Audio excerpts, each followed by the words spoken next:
యెహోవా ధర్మశాస్త్రమునందు ఆనందించుచు దివారాత్రులు దానిని ధ్యానించేవాడు ధన్యుడు. అంటే ఎవరు ధన్యుడో తెలుసు మనకు, ఎందుకో ధన్యులు అవ్వాలని మాత్రం ఉండదు.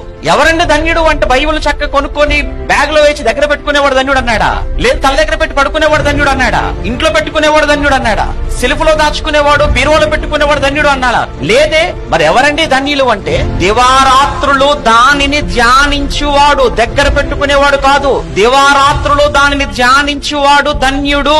నువ్వు ధన్యుడు అవ్వాలి. ధన్యుడు అంటే ఆశీర్వదింపబడిన వాడు అని అర్థం, దీవించబడిన వాడని అర్థం, రెట్టింపు ఆశీర్వాదానికి పాత్రుడు అని ధన్యుడంటే. అంటే దేవుడు నిన్ను దీవించాలి, ఆశీర్వదించాలి, రెట్టింపు ఆశీర్వాదానికి నిన్ను దేవుడు యోగ్యునిగా అర్హునిగా చెయ్యాలి అని అంటే నువ్వు చేయవలసిన కనీస పని ఏంటంటే నీ చేతిలో ఉన్న వాక్యాన్ని తెరువు, చూడు, కళ్ళతో చదువు, ధ్యానించు. అలా ధ్యానించటం వలన ఏంటండి మేలంటారా? అలా ధ్యానిస్తున్నప్పుడే కదా మన జీవితాన్ని వాక్యం అనే అర్థములో చూపిస్తుంది.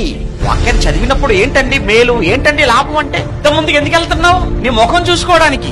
అలానే బైబిల్ ముందు పెట్టి బైబిల్ నువ్వు చదవటం వల్ల, ధ్యానించటం వలన నీ బ్రతుకేంటో అనేది వాక్యం నీ కళ్ళ ముందు చూపిస్తుంది. ఒరే బైబిల్లో రాయబడినది ఏంటిరా, నువ్వు మాట్లాడుతున్నది ఏంటి, బైబిల్లో చెప్పింది ఏంటి, నువ్వు చూస్తున్నదేంటి, బైబిల్ చెయ్యమన్నది ఏంటి, నువ్వు చేస్తున్నదేంటి అని ఎప్పటికప్పుడు మనలో ఉన్న, మనం చేస్తున్న ఆ పొరపాట్లను, ఆ తప్పులను సరిచేస్తూ హెచ్చరించే పుస్తకం అదే మన చేతుల్లోని వాక్యం అనేది చదవాలి.